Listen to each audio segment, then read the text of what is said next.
I want you to picture this. You have a client who's a strong amateur tennis player, finds out he needs to have minor knee surgery. No big deal. He calls the hospital to schedule the surgery and finds out that a pre-operation physical is required. This, he feels, is a complete waste of time. He was 34 years old, and after all, went to his doctor annually for physicals. But a policy is a policy. So he goes to the doctor to get the exam done. The doctor checks his vital signs, listens to his lungs, checks his eyes, ears, nose, and throat, bangs his knee with a hammer to watch his leg jerk, and then begins pressing different parts of his body like he normally does. Except this time, the neck exam's extremely thorough. He's in the front, the back, the front again. Says, I'm concerned. I feel a bump. I want you to have another test done. That test reveals a tumor the size of a lime growing off that client's thyroid. But the biopsy that came back was inconclusive. He couldn't tell that client whether that tumor was benign or malignant. But due to the size of the mass and the abnormal cells that were present, they recommended surgery right away. That night at home, that client went home and did hours of intense internet research. The internet. What a great place to go for data gathering. We can find out almost anything we want to in the entire world, and a lot we wish we never found out about. That client determines from his amateur research that he could have a deadly carcinoma, a vivid picture of not being present in this wonderful world much longer. Questions, concerns, distress. This client's imagination began to run wild. Was he living a nightmare, he wanted to know? His grandfather died of esophageal cancer just 3 months after being diagnosed. Could the tumor in his neck be somehow related to that? But negativity was not this client's normal style. He was a glass half full kind of guy. So he vowed to himself that after that night, it would be the last time he would let himself think negative thoughts. This client knew he needed to stay positive. He had to be strong for his family, who he loved very much. Keep positive thoughts about his future well-being, his wife, his children, his extended family, and for the success of his business. But as we all know, good thoughts and a positive attitude are not always enough. But sometimes they can make all the difference in the world. I know this well, my fellow members of MDRT, because that client was me. Can this really be happening, I asked? I was 34 years old. I had a 4-year-old daughter, a 2-year-old son, and a third baby due in just 2 months. This had to be some sort of misdiagnosis, I thought. I've never been sick outside of sports-related injuries. I have a successful life insurance practice to run, clients that count on me day in and day out to be there for them.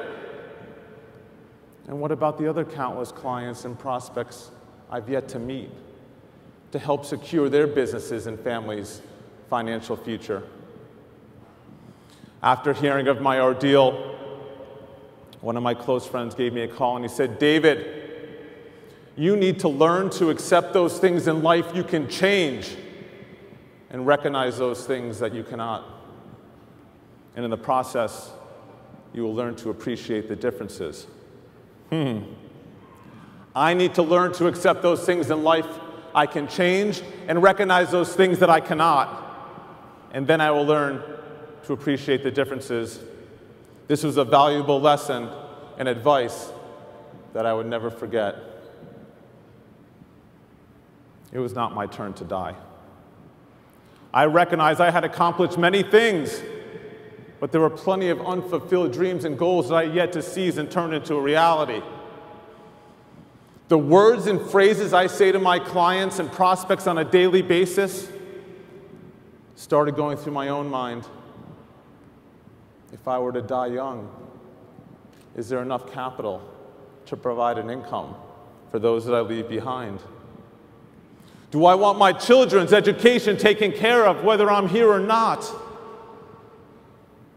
Do I want my wife, Erin, to go back to work because she wants to, not because she has to?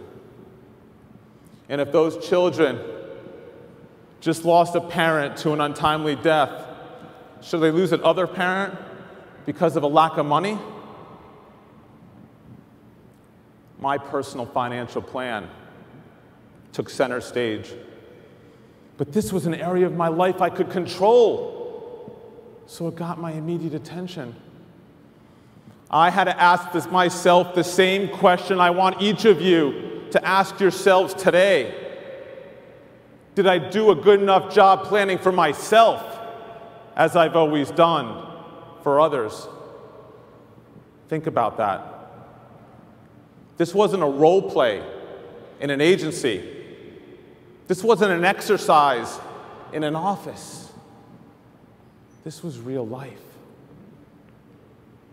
And the answer for me was clearly yes. I had permanent life insurance, disability insurance, John, convertible term life insurance at preferred rates, the best rates, the best rates. An underwriting category I will never see again. You can bet I share that with my current clients and prospects. Buy your tomorrows today, I tell them. Buy your tomorrows today.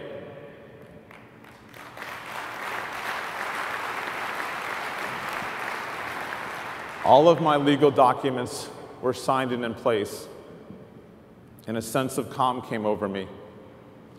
Whether there was a mishap with the anesthesia during the impending operation, or whether the tumor that was in my neck was indeed an incurable cancer, I made the necessary plans to secure my family's future when there was no medical reason to do so.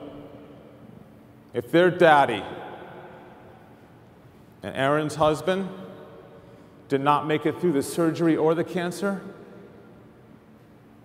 they had to.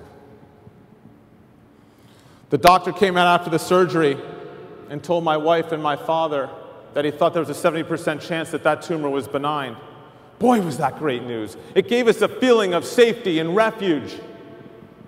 But little did I know, 7 long days later, a date I'll never forget, January 19, 2005, a phone call would come. David, the tumor I removed from your neck last week was indeed malignant. You have stage 2 thyroid cancer. Again, back to a part of life you can't control. This was not easy on my family. My 4-year-old daughter, Allie, didn't understand why Daddy's neck needed to be cut open for a second time. And now my wife, Erin, was just 5 weeks out from giving birth to our baby. However, there was good news too. My prognosis for a long life was good, provided my body scans came back clean post the radiation treatment. My team of doctors wanted me to begin this radiation treatment in 3 weeks. This treatment required me to be isolated away from my wife and my children for 2 weeks. How could I possibly balance everything? Family, work, a new baby, and now cancer. Life was getting a little overwhelming and complex. But again, you need to accept those things in life you can change and recognize those things that you cannot. So my wife Erin was induced 2 weeks early to ensure that I could be by her side, and on March 19, 2005, we had a beautiful little baby girl we named Georgia.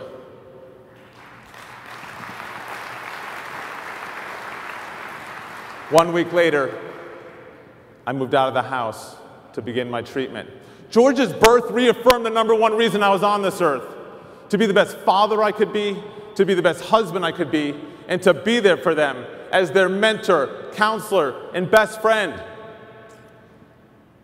I would not let cancer stand in the way of those responsibilities. Being exposed to that jolt of life with George's birth was just what I needed to remind myself that I had my whole life to work. My business suffered terribly through the first quarter of that year. Business was at an all-time low. My prospect inventory was stagnant. But so what? I recognized I could change. I recognized I could bring the business back. And hey, there was still 7 months left in the year to qualify for MDRT. Isn't that what we do as achievers at MDRT? We overcome obstacles that stand in our way of success.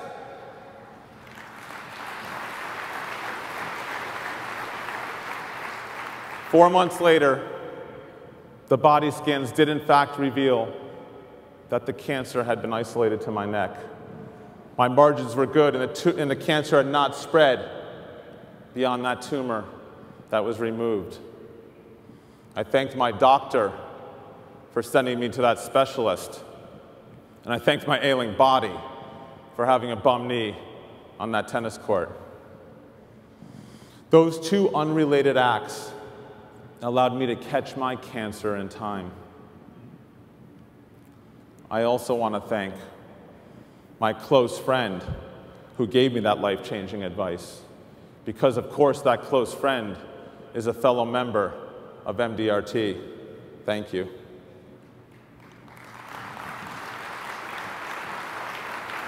Look around you. I'm sure you are sitting with some of your closest friends in the world. If you're going through a time of adversity or your business is in a slump, we are there for you. If you're celebrating a high, we are there for you. If you're having trouble accomplishing your goals, whether personally or professionally, we are there for you. Your fellow members of $1 Million Roundtable are your extended family.